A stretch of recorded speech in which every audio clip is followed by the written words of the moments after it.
Historias de Jack. Empezamos.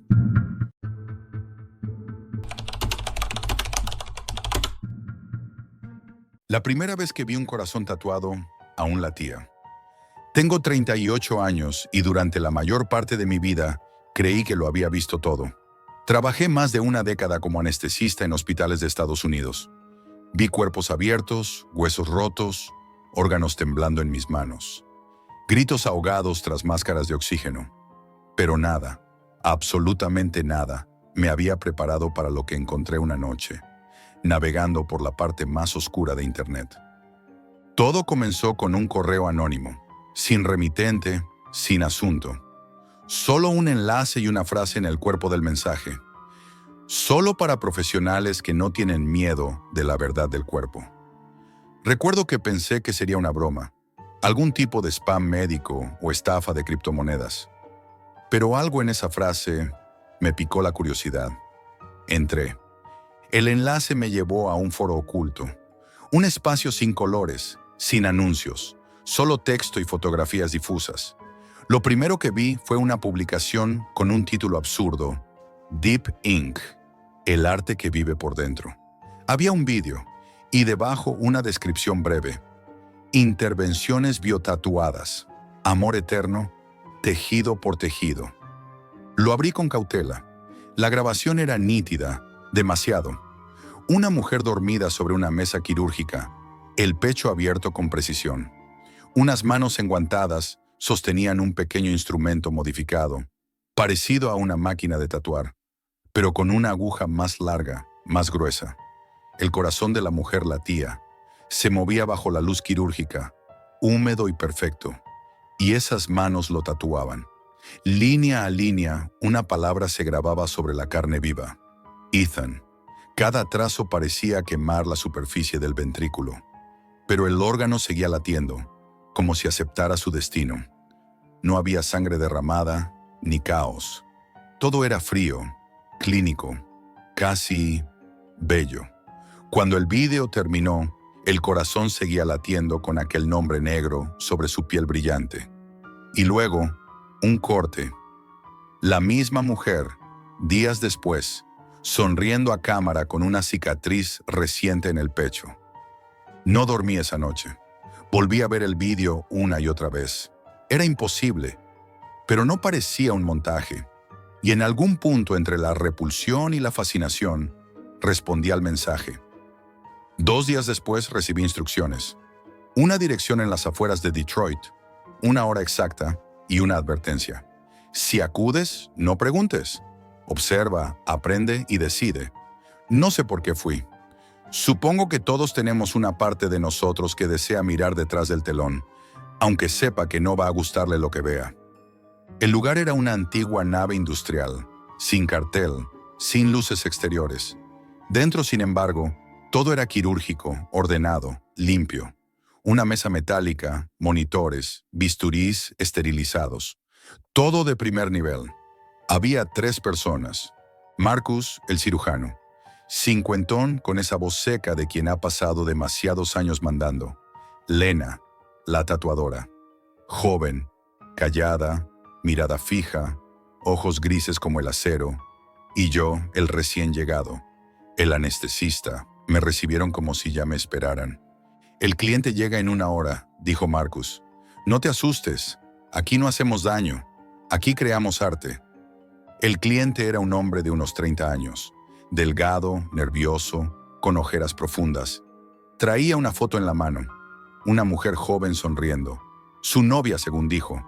Quería tatuarse su nombre, Chloe, en el hígado. Quiero que me acompañe en todo lo que coma, todo lo que beba, explicó. Marcus asintió, como si fuera lo más normal del mundo. Le aplicamos anestesia general. El sonido del monitor cardíaco llenó el silencio con un pitido constante y regular. Abrimos el abdomen. El hígado palpitaba bajo la luz fría. Y entonces Lena comenzó su trabajo. Nunca había visto algo así. Cada trazo de la aguja hacía estremecerse la superficie del órgano. El pigmento era oscuro, brillante, como si se fundiera con la carne. Lena trabajaba sin temblar. Yo vigilaba las constantes del paciente, ajustando dosis, intentando no pensar en lo que veía. El olor era distinto. No a sangre, sino a algo más. Químico, metálico, casi dulce. Cuando terminó, el tatuaje estaba ahí. Perfecto. Legible. Chloe, escrito sobre un órgano vivo.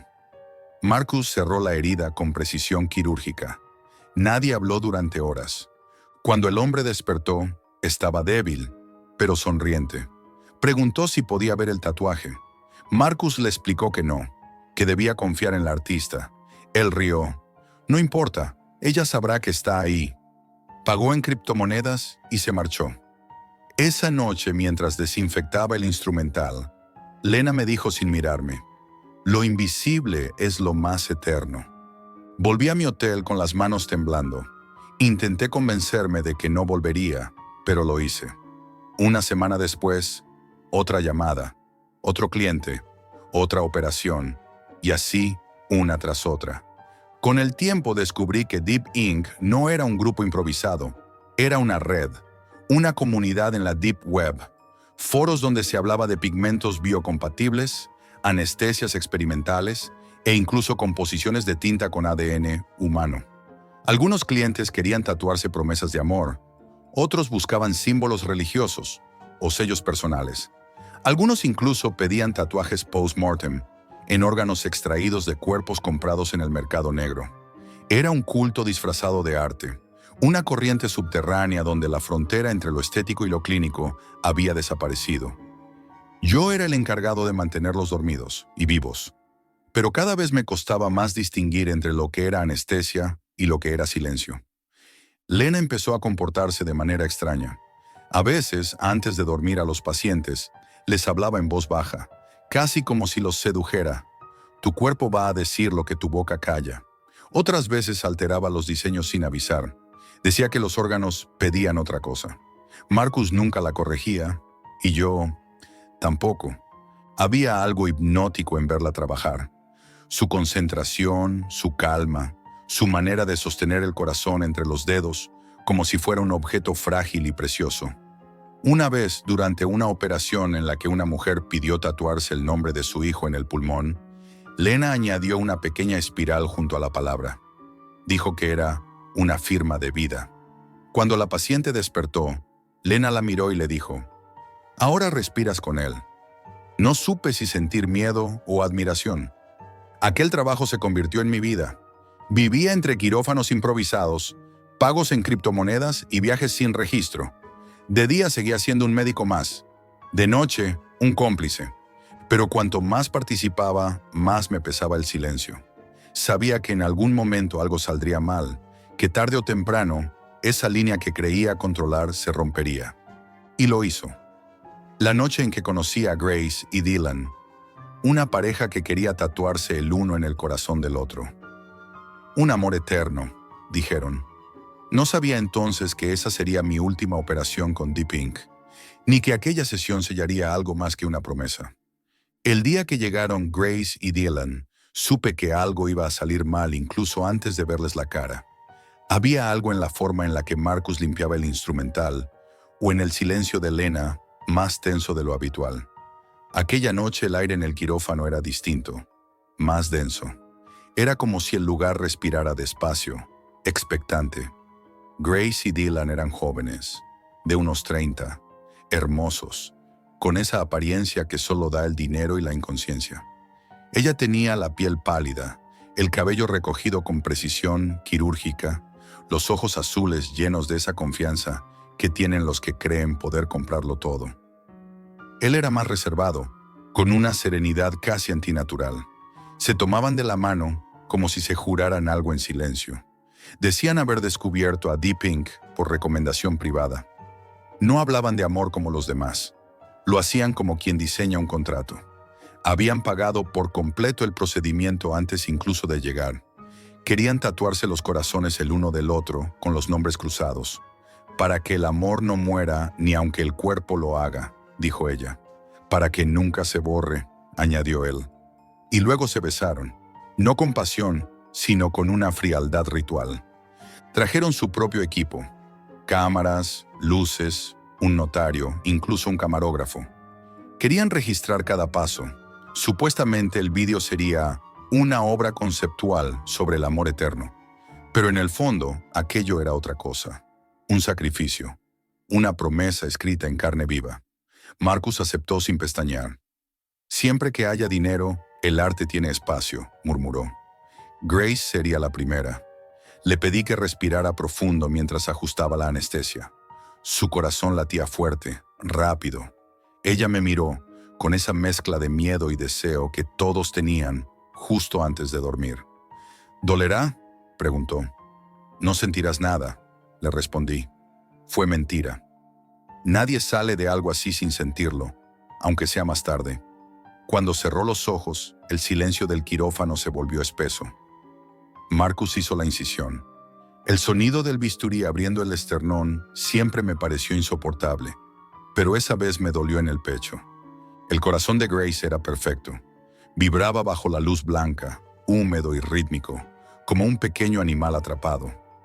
Lena se colocó los guantes sin decir palabra. Cogió la máquina de tatuar modificada, la ajustó y se inclinó sobre la mesa. La primera línea de tinta negra se hundió en la carne roja del ventrículo. Cada trazo se movía con el pulso del órgano. Dylan, letra a letra, con una precisión casi quirúrgica. Yo controlaba las constantes, estables, todo correcto. Pero a mitad del nombre, Lena se detuvo. Su respiración cambió. Murmuró algo que no entendí. Marcus se acercó y sin mirarme, asintió. Ella siguió tatuando, pero ya no el mismo trazo. Cambió el diseño, profundizó demasiado. El pitido del monitor empezó a acelerarse. El corazón se contrajo violentamente. «Está bajando la presión», dije. Marcus no respondió. Lena siguió, más rápido, más profundo. De pronto, el trazo final atravesó una vena. Una línea demasiado gruesa, demasiado negra. El monitor emitió un pitido agudo y continuo. Grace había muerto. No hubo gritos, ni carreras, ni intentos de resucitarla. Marcus apagó el monitor con una calma que me heló la sangre. «Terminemos el otro», dijo. «Ya apagado». Me giré hacia él atónito. «¿Qué dices? Está muerta». «Y por eso debemos terminar», contestó. En la habitación contigua, Dylan dormía, anestesiado. Aún no sabía que su prometida ya no respiraba. Lena limpió la aguja con precisión, como si nada hubiese pasado. «Así el amor será recíproco», murmuró. Marcus me miró fijamente. «Tú te encargas de la dosis». Intenté negarme, pero sus palabras fueron cortantes. «Si despierta sin ella, morirá igual. Al menos que mueran juntos». Sentí un frío que me atravesó el estómago. No sé si por miedo o por culpa, pero mis manos se movieron solas. Preparé los tubos, ajusté los niveles, conecté el respirador. Dylan dormía profundamente. Marcus hizo la incisión. El olor a metal llenó de nuevo el aire. El corazón de Dylan era más grande, más oscuro. Lena se inclinó sobre él.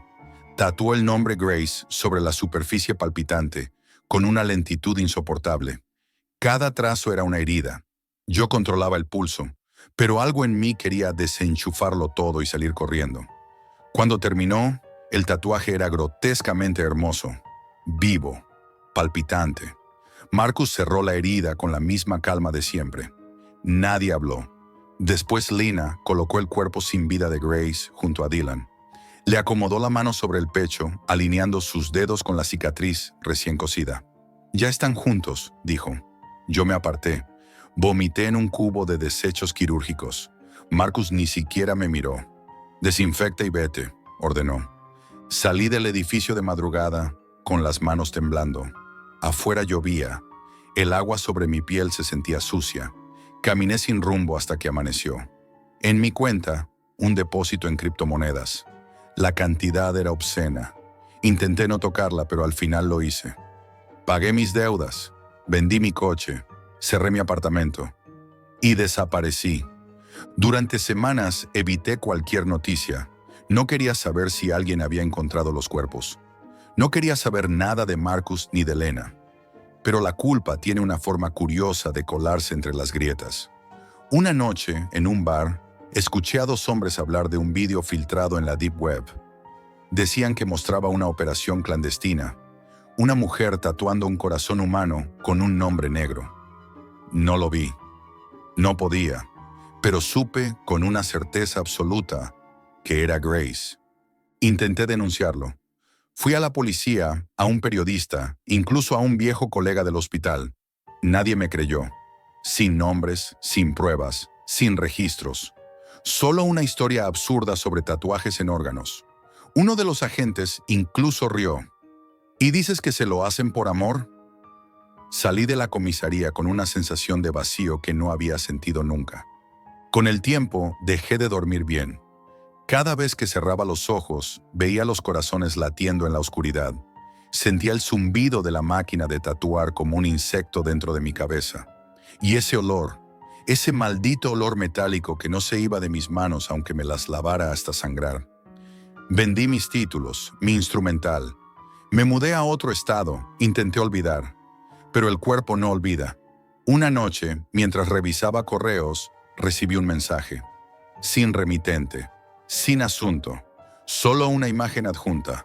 La abrí, era una fotografía de un corazón humano, tatuado, con mi nombre.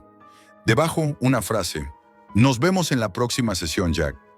Cerré el ordenador, pero el sonido del monitor cardíaco, ese pitido constante, siguió sonando en mi cabeza durante horas. A veces aún lo escucho, cuando el silencio es demasiado largo. No he vuelto a anestesiar a nadie desde entonces. Pero cada noche cuando me acuesto, siento que algo respira debajo de mi piel. Y juro que, a veces, si me concentro, escucho un segundo latido dentro del mío. Si esta historia te ha dejado una marca, no olvides dejar tu like, suscríbete para seguir bajando conmigo a los rincones más oscuros de la red. Y dime en los comentarios, ¿tú hasta dónde llegarías por amor?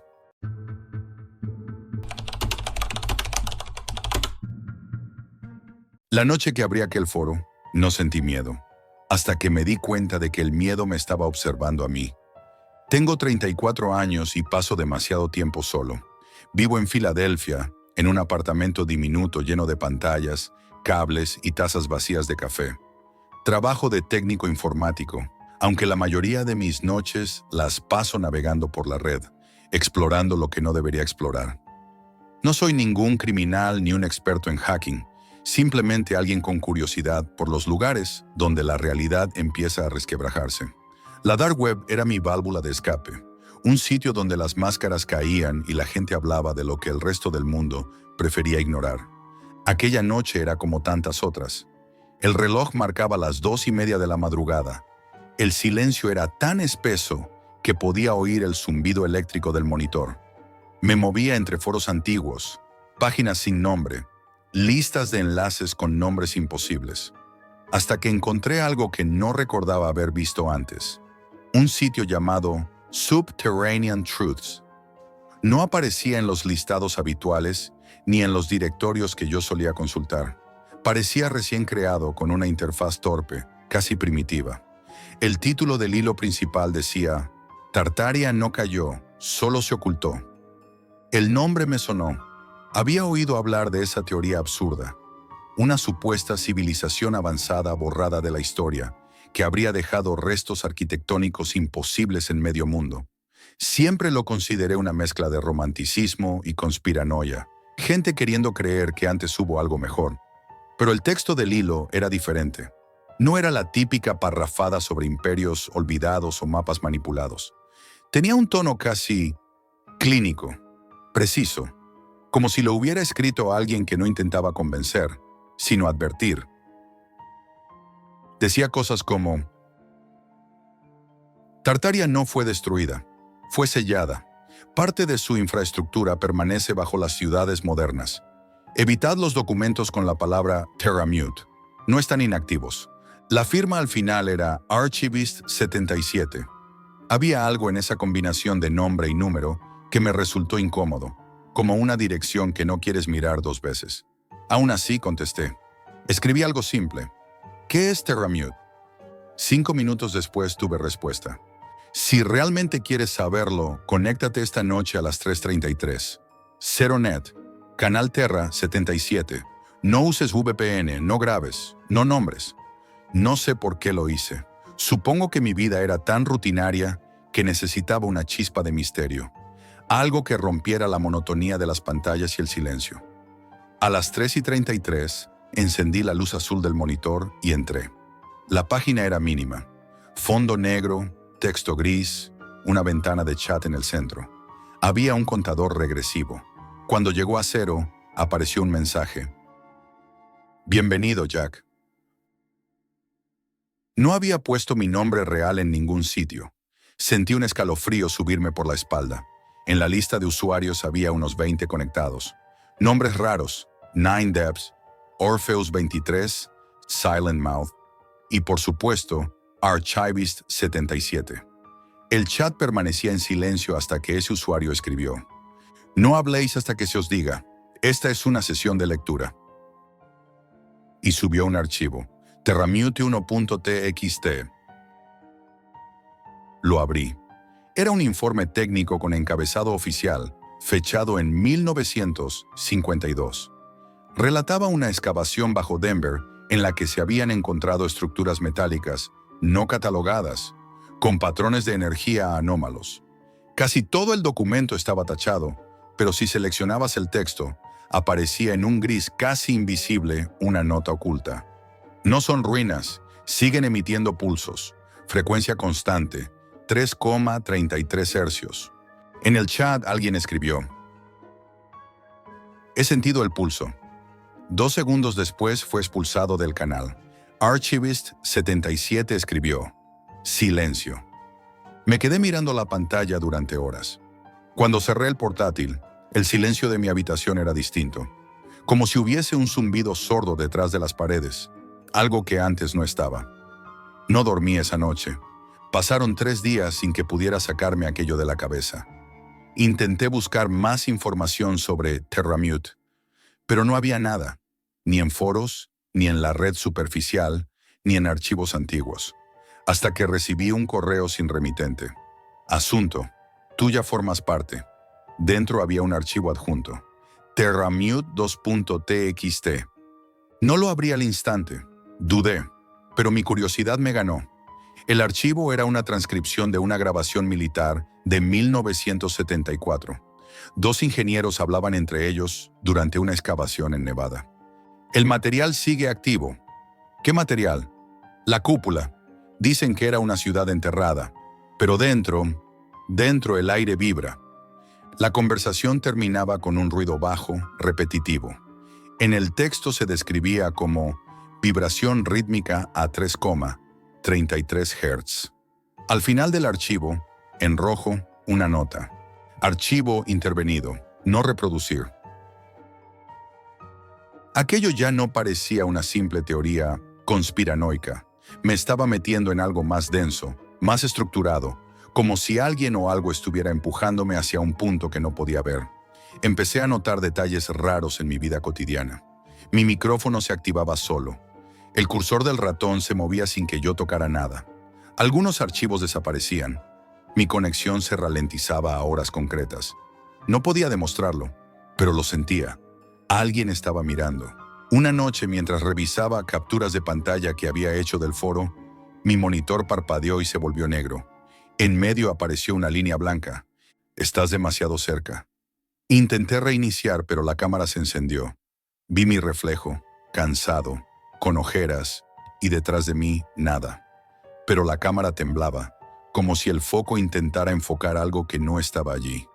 La apagué, desconecté todo, pero el miedo ya estaba dentro. Al día siguiente, el foro había desaparecido. Subterranean Truths ya no existía. Busqué copias, registros, nada, ni siquiera en los rastros de la red oculta. Lo más perturbador fue ver que en mi historial, los accesos a esa página aparecían fechados un día antes de cuando realmente estuve en ella, como si el propio sitio hubiera manipulado el tiempo de registro. Unos días después, otro correo. Asunto: último fragmento, no se recomienda lectura completa. Adjunto: Terramute 3.txt. Era el más extenso. Describía una serie de excavaciones subterráneas y listaba coordenadas, nombres de ciudades y lo que llamaban puntos activos. Había uno marcado con una nota aparte. Filadelfia, subnivel 4, estación 12ª Street, entrada sellada en 1998. Vivía a 15 minutos de allí. Sabía de esa estación, una obra abandonada, parte de una red de metro que nunca se terminó. Esa noche decidí ir. No lo pensé demasiado. Supongo que quería demostrarme que todo era una farsa, que no había nada más que basura conspiranoica. Llevé una linterna y mi móvil. La entrada estaba tapiada con cemento, pero en un lateral del muro, entre dos ladrillos rotos, había una ranura. Lo suficiente para meter una cámara pequeña. La pasé por ahí. El túnel seguía intacto, oscuro, con raíles viejos. Todo normal, hasta que vi algo en la pared. Un símbolo circular, metálico, incrustado en el hormigón. Parecía una espiral formada por letras invertidas. No era pintura, era metal. En ese momento, el móvil se apagó. La linterna también. Silencio. Y luego, un sonido profundo, apenas perceptible. Un zumbido constante. 3,33 hercios. No puedo describirlo del todo. No era un ruido, era una sensación. Lo sentía dentro del pecho, como si el aire palpitara conmigo. Cuando recuperé la luz, el símbolo ya no estaba. O quizá nunca estuvo. Salí de allí temblando, con las manos negras de polvo y sangre seca, sin recordar haberme herido. Desde entonces no he vuelto a entrar en la dark web. Pero el pulso sigue. Cada noche, exactamente a las 3:33, mis aparatos vibran levemente. No hay sonido, pero lo noto. El router, el microondas, el reloj digital. Todo se estremece durante unos segundos. Intenté grabarlo, pero los vídeos salen en negro, como si el sensor no pudiera registrar ese momento. Hace 2 días recibí otro correo. El remitente era Archivist77. El asunto decía: el siguiente nivel está bajo tu edificio. Y el cuerpo del mensaje solo contenía una línea. Tartaria no cayó, solo se ocultó. No sé si fue coincidencia, pero desde entonces, cada noche, cuando el zumbido vuelve, los objetos de mi casa se desplazan apenas unos milímetros. No se caen, no se rompen, solo cambian de posición. Y debajo de mi suelo, cuando todo calla, creo escuchar algo más que el pulso. Algo que respira.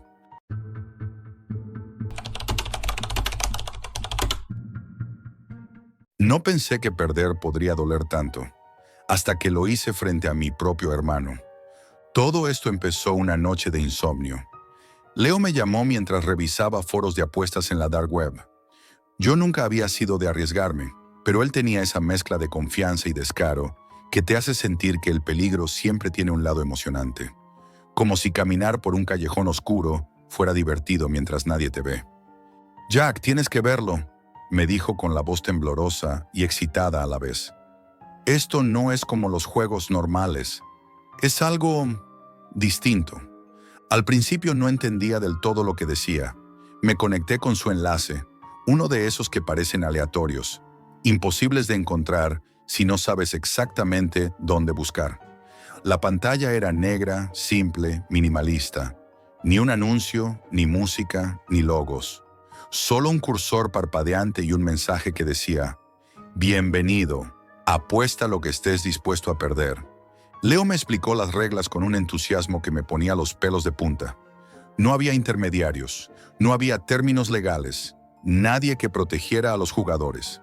Cada apuesta se conectaba a cuentas que aparecían y desaparecían sin explicación, y nadie sabía quién manejaba todo. Era un mundo sin rastro, donde la adrenalina era la moneda más real. Empezamos con pequeñas apuestas, casi como un juego de prueba. Yo perdí unas cuantas y apenas me importó, pero cuando gané la primera vez, fue como sentir un chute directo al corazón. La sensación de tener el control y que todo se multiplicara ante tus ojos era intoxicante. Leo estaba radiante, como si hubiera descubierto un secreto que nadie más podía entender. A medida que pasaban los días, nuestras sesiones se alargaban. Hacíamos apuestas más altas, por curiosidad al principio, luego por orgullo y al final, por una especie de necesidad que no sabíamos cómo controlar. Me di cuenta de que algo en Leo estaba cambiando. Sus risas eran más cortas, sus miradas se volvían duras, y había una intensidad en sus ojos que antes no existía. Yo también cambiaba, aunque no quería admitirlo. Había algo en mirar la pantalla y ver tu vida convertida en números que empezaba a dominarte. Una noche, después de una serie de pérdidas y ganancias rápidas, Leo me mostró otra sección del sitio. Un foro interno lleno de jugadores que hablaban en clave, compartiendo estrategias, intercambiando consejos sobre cómo maximizar ganancias y minimizar pérdidas, pero con un lenguaje frío, casi clínico. Era perturbador leer sus mensajes. Parecía que hablaban de otras personas como si fueran objetos. Sus palabras tenían un filo que cortaba la seguridad que uno creía tener. Decidimos probar un juego nuevo, uno llamado El Laberinto. Cada partida consistía en apostar en rondas sucesivas, pero con reglas que cambiaban constantemente. Tenías que adaptarte en segundos, improvisar, pensar rápido. Recuerdo mi corazón latiendo a 1000 por hora mientras los números subían y bajaban, y cómo Leo apenas parpadeaba, concentrado, con los labios tensos. La sensación era extraña. Ganábamos dinero, pero sentíamos que algo más se nos escapaba, algo que no podíamos identificar. Fue en esa misma sesión cuando vi algo que no olvidaré jamás. Un jugador había dejado un mensaje en el foro interno, diciendo simplemente: «Si pierdes aquí, pierdes algo que no puedes recuperar». Al principio me pareció una exageración, pero mientras las horas pasaban, empecé a sentir un peso en el pecho, una presión invisible que no se aliviaba aunque cerrara la ventana del navegador. Leo se dio cuenta de mi incomodidad y me sonrió. Un gesto rápido, casi forzado. «No te preocupes», dijo. «Solo es un juego». Pero su voz sonaba distinta, como si tratara de convencerse a sí mismo más que a mí. Esa noche nos quedamos hasta tarde, cada apuesta más arriesgada que la anterior, y cuando finalmente nos desconectamos, ambos estábamos en silencio, con la mirada fija en la pared, sintiendo que algo nos había cambiado para siempre. Esa fue la noche en la que comprendí que no se trataba solo de ganar o perder. Era la sensación de estar atrapado en algo demasiado grande, demasiado real, y que no podías controlar.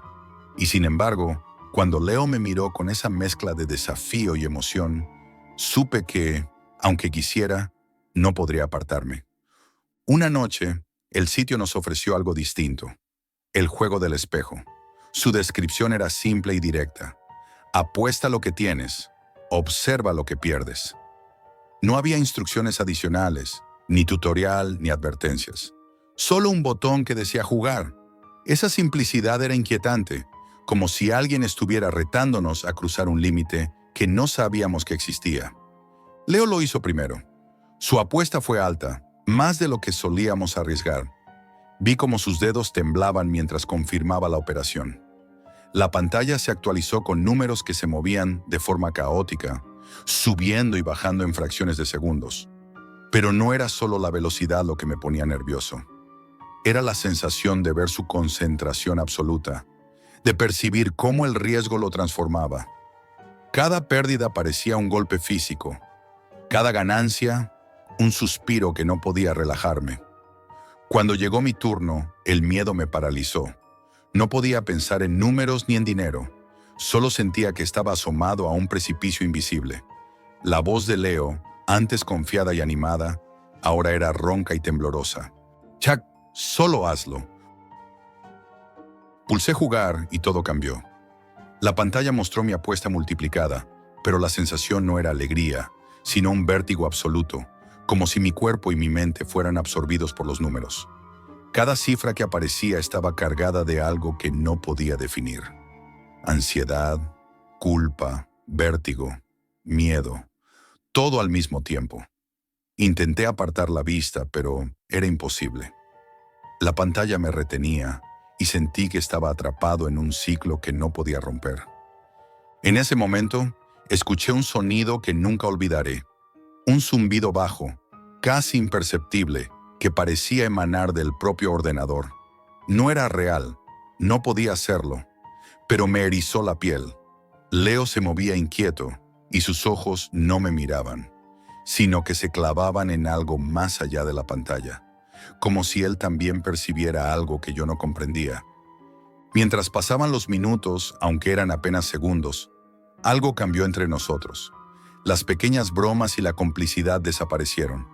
Había un peso invisible, un silencio absoluto que lo llenaba todo.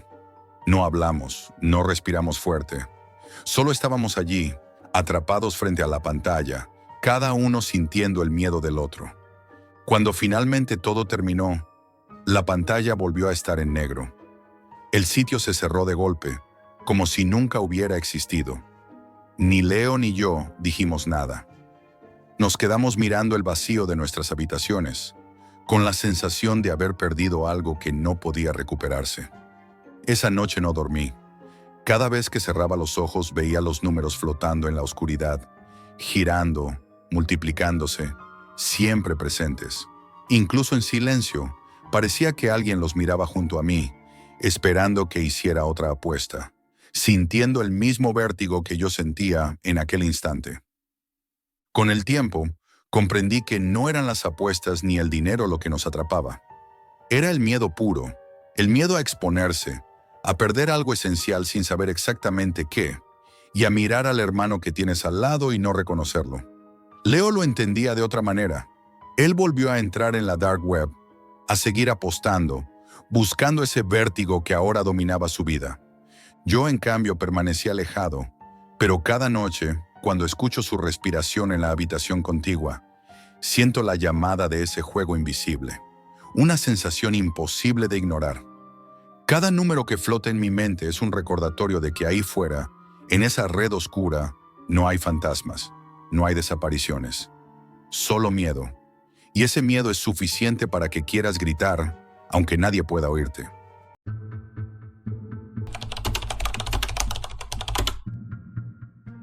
El verdadero terror no era lo que se escondía en la oscuridad, sino lo que nos mostraban a plena luz del día. Si estás escuchando esto, probablemente ya estés dentro, aunque aún no lo sepas.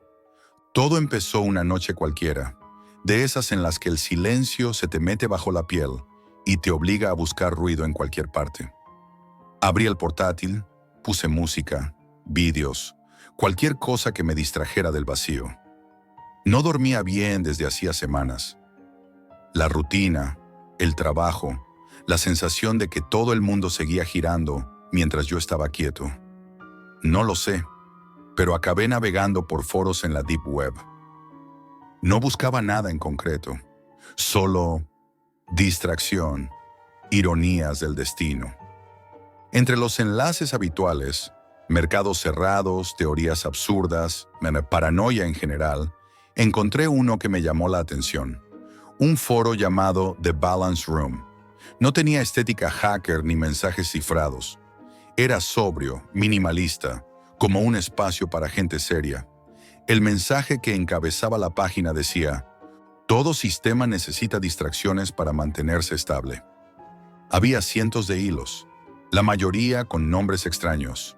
Operación Espejo, Flujo de Opinión Controlado, Ciclo de Controversias 2030. Al principio pensé que era un juego de rol, un proyecto de conspiranoicos con demasiado tiempo libre.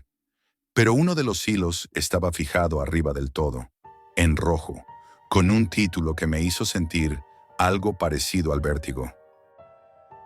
¿Qué te distrae hoy, Jack? Sí, mi nombre, Jack. No lo había usado en ningún registro. En esa red siempre me protegía bien. Lo primero que pensé fue que era una coincidencia, pero el hilo solo tenía un mensaje dentro, una frase y un enlace. Descubre lo que realmente te mantiene tranquilo. Hice clic. La pantalla se volvió negra durante unos segundos. Luego aparecieron fragmentos de vídeos que parecían extraídos de todas partes. Noticiarios, vídeos virales, series, guerras, entrevistas, conciertos, discursos políticos, anuncios de refrescos. Todo se mezclaba, se superponía, a veces invertido, otras acelerado.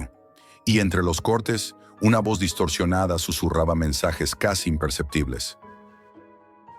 Mira, no pienses, disfruta, olvida. El sonido era irregular, con interferencias que parecían venir de una emisora antigua. Intenté cerrar la ventana, pero no pude. El ratón no respondía y el teclado estaba muerto. Solo podía mirar. Las imágenes se sucedían cada vez más deprisa, hasta formar un torbellino imposible. Entonces apareció un texto en el centro de la pantalla. Cada distracción tiene un precio. Y todo se apagó. Durante varios segundos, mi reflejo fue lo único que vi en la pantalla negra. No recuerdo haber respirado. Desconecté el cable de red, apagué el router.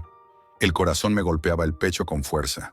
Intenté convencerme de que había sido un susto, una broma pesada, un virus diseñado para asustar a los curiosos. Pero algo en mí sabía que no era eso. A la mañana siguiente, todo parecía normal, hasta que empecé a notar los detalles. Las noticias que abría en el móvil hablaban exactamente de los temas que había visto en el vídeo la noche anterior. Las mismas imágenes, los mismos titulares, incluso los mismos fragmentos de frases. Me dije que sería casualidad, pero luego empecé a ver patrones. Cada vez que aparecía una polémica absurda en redes sociales, coincidía con la publicación de informes económicos, con decisiones políticas importantes, con crisis que pasaban inadvertidas. Era como si el mundo se sincronizara en torno a la distracción perfecta. Decidí documentarlo. Abrí un archivo y empecé a registrar fechas, titulares, picos de tendencias. Y lo que descubrí me heló la sangre. Las distracciones parecían tener ciclos regulares, como si alguien las programara con precisión quirúrgica. Cada 32 días, una explosión mediática, una noticia viral, una figura pública cancelada, un reto estúpido, una guerra que de repente desaparecía de los titulares. Todo estaba orquestado. Volví a entrar al foro, pero The Balance Room ya no existía, o al menos no para mí. En su lugar apareció un mensaje breve, en fondo blanco. Ya sabes demasiado. No había nada más, ni foros, ni hilos, ni enlaces. Solo una cuenta conectada al chat, con el usuario Mira Alrededor. Le escribí, le pregunté qué era todo eso. Tardó unos segundos en responder. Somos los que mantenemos el equilibrio. Le pedí explicaciones. Me dijo que la sociedad no podía funcionar sin caos controlado, que la atención de las masas era el recurso más valioso del siglo XXI y que ellos lo administraban. Las distracciones, así lo llamó. Un sistema invisible que alimentaba el ruido para mantener el orden. Antes de que pudiera responder, me envió un archivo comprimido. Feedmaster.zip. Lo descargué con cuidado, lo abrí en un entorno aislado. Dentro había cientos de carpetas clasificadas por país y fecha. Cada una contenía vídeos cortos, memes, noticias falsas, anuncios, imágenes filtradas, todo etiquetado con precisión. Lo extraño es que muchas fechas eran futuras. Uno de los archivos llevaba mi nombre. Distracción 230, jack.mp4. Dudé varios minutos antes de abrirlo. Cuando lo hice, me temblaron las manos. El vídeo mostraba grabaciones mías. Yo en mi habitación, yo en el supermercado, yo hablando solo frente al ordenador. Imágenes que nunca grabé, pero que eran reales. Alguien me observaba desde hacía tiempo. Luego el montaje se convertía en una especie de documental falso. Narraba mi descenso a la locura, mi obsesión con las conspiraciones, mi aislamiento. Todo estaba editado para parecer que había perdido la cabeza. Al final del vídeo, una voz grave, metálica, susurró: «Eres la siguiente distracción, Jack». Cerré el ordenador y lo desconecté, pero ya era tarde. Esa misma semana, mis redes se llenaron de mensajes. Gente compartía fragmentos del vídeo, se reían de mí, decían que era otro loco conspiranoico inventando historias sobre la Deep Web. Algunos incluso usaron mi foto para hacer memes. Intenté explicar lo que pasaba, pero cuanto más hablaba, más me hundía. Se convirtió exactamente en lo que ellos querían. Un entretenimiento, una distracción. Mi teléfono empezó a recibir llamadas anónimas. Cuando contestaba, nadie hablaba. Solo un zumbido como estática. Una noche, el zumbido cambió de tono y una voz distorsionada susurró: «Tranquilo, Jack, estás ayudando». Intenté dejar la ciudad. Cogí un tren sin destino, pero en cada estación los carteles luminosos mostraban titulares sobre mí, como si me siguieran. En un restaurante de carretera, la televisión del fondo emitía un reportaje sobre la nueva moda de los conspiranoicos de la Deep Web. Salía mi cara, pixelada, pero era yo. Comencé a entenderlo. No puedes escapar de una distracción una vez que formas parte de ella. Cuanto más intentas borrarte, más te usan. El sistema te convierte en combustible. Ahora vivo en un pequeño piso alquilado bajo otro nombre. He desconectado de todo lo digital, pero a veces, incluso sin conexión, escucho el zumbido. Viene de algún sitio, quizá de dentro del propio cableado, o del sonido eléctrico de las luces. Tal vez solo sea mi mente. Pero cuando salgo a la calle, cuando veo a la gente pegada a sus pantallas, sonriendo, discutiendo, compartiendo vídeos, siento algo peor que miedo. Siento certeza. Todo sigue igual. Las mismas polémicas cíclicas, las mismas noticias calculadas. A veces reconozco en ellas fragmentos de los vídeos del archivo que vi, titulares exactos, fechas que coinciden. Todo va según el guión. La única diferencia es que ahora sé que estoy dentro del guión también, que mi voz, esta grabación, no es más que otro eslabón del ciclo. Tal vez tú la estás escuchando porque alguien decidió que debías distraerte con ella. Pero si aún queda una posibilidad de que no sea así, escucha con atención. Cada vez que algo te indigna demasiado, que algo te hace mirar una pantalla durante horas, que una tendencia te obliga a opinar, pregúntate qué está ocurriendo detrás, qué estás dejando de ver. Porque el terror no vive en la Deep Web, vive aquí, entre nosotros, en la rutina diaria, en el flujo constante de información que te hace sentir libre mientras te ata. Y lo más aterrador de todo es que funciona. Por eso, si después de esto apagas el vídeo y vuelves a tus redes, si te distraes con cualquier cosa, sabrás que ellos han ganado otra vez. No te distraigas.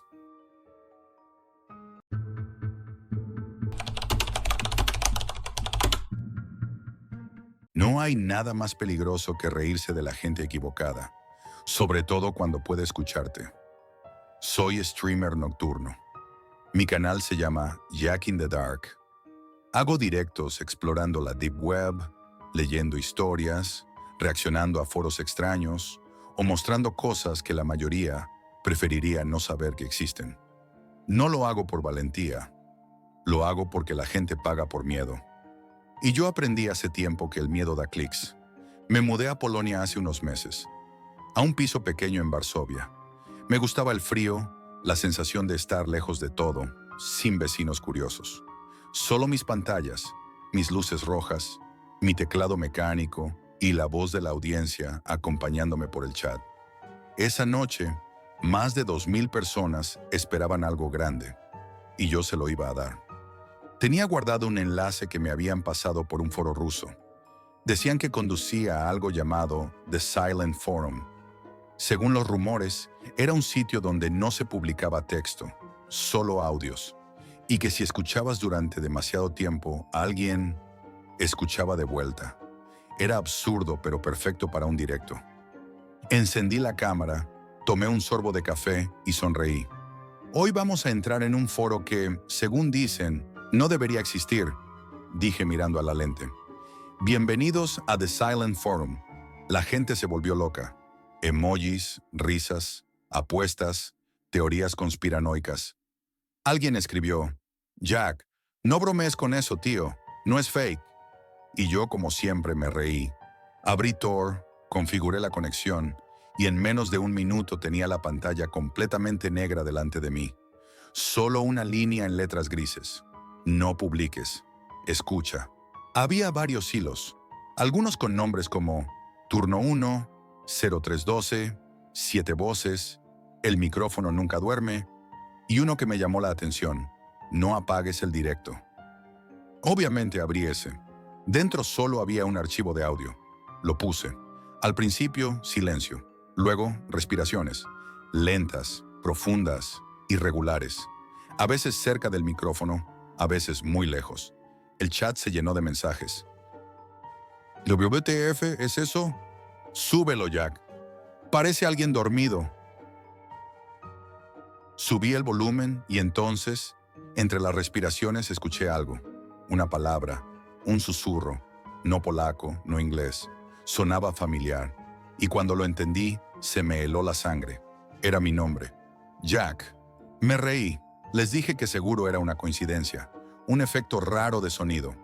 Pero esa risa me sonó hueca incluso a mí. Seguí explorando. Otro hilo, otro audio. Esta vez eran clics de teclado, como si alguien estuviera escribiendo. El sonido del espacio, la distancia del micro, igual que el mío. Y luego, otro con el sonido de un ratón. El mismo clic, la misma cadencia, hasta el mismo eco de habitación.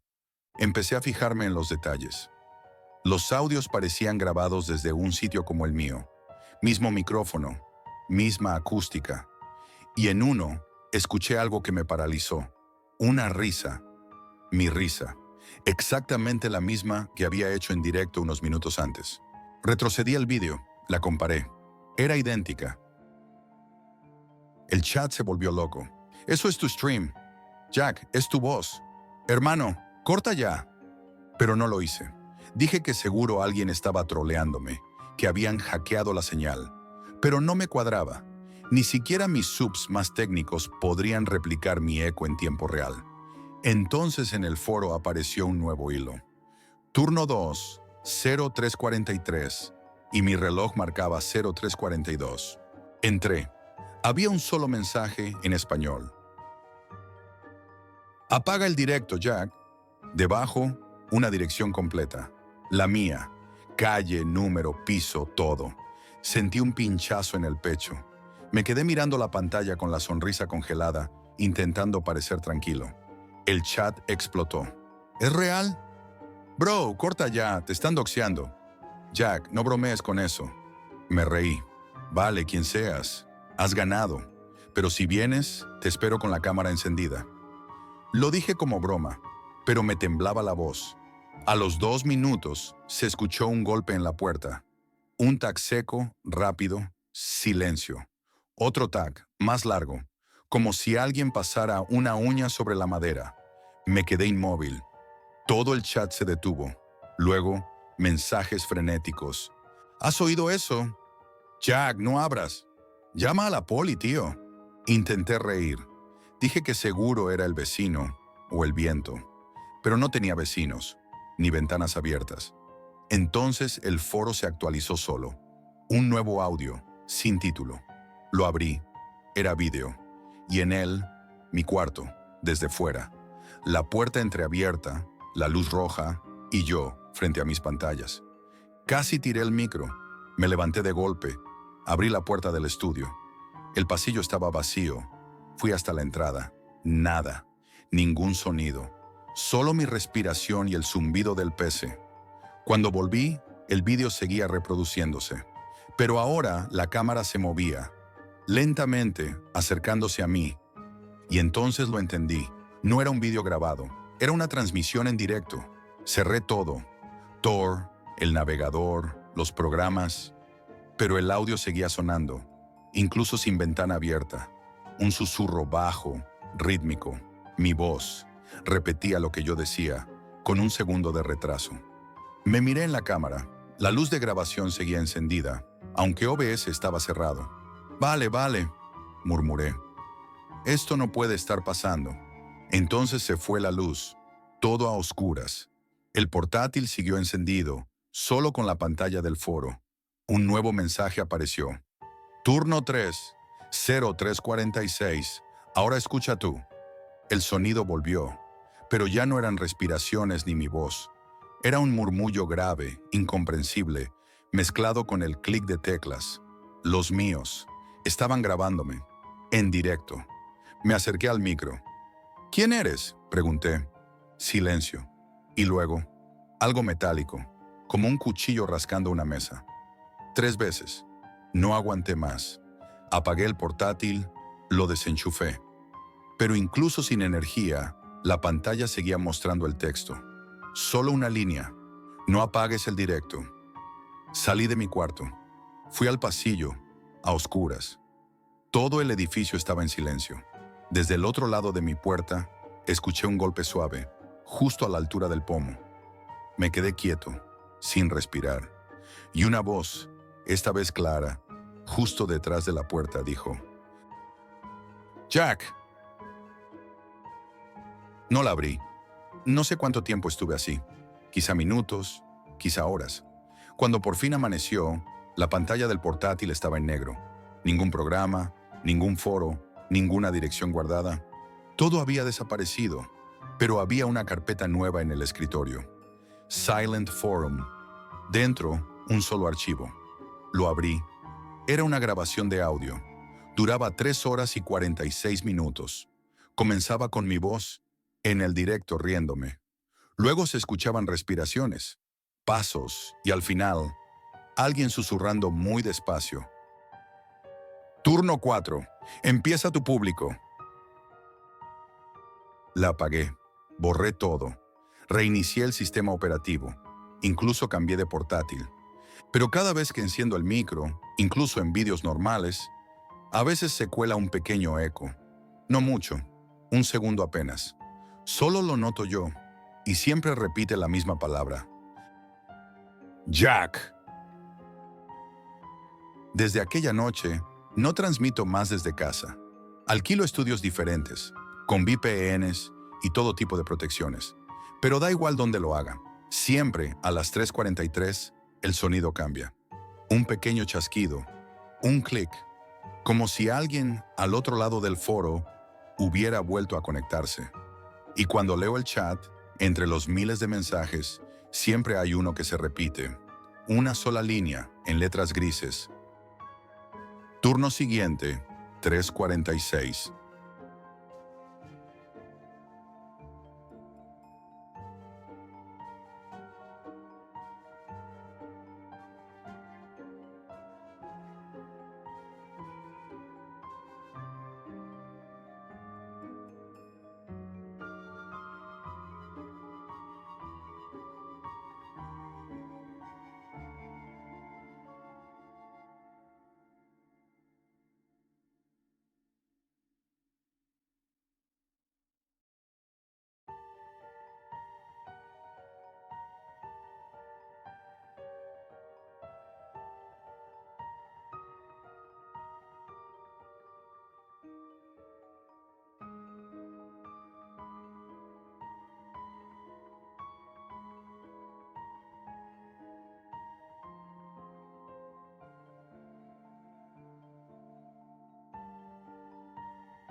Esto es todo por hoy, amigos, y recuerden, la realidad siempre supera a la ficción.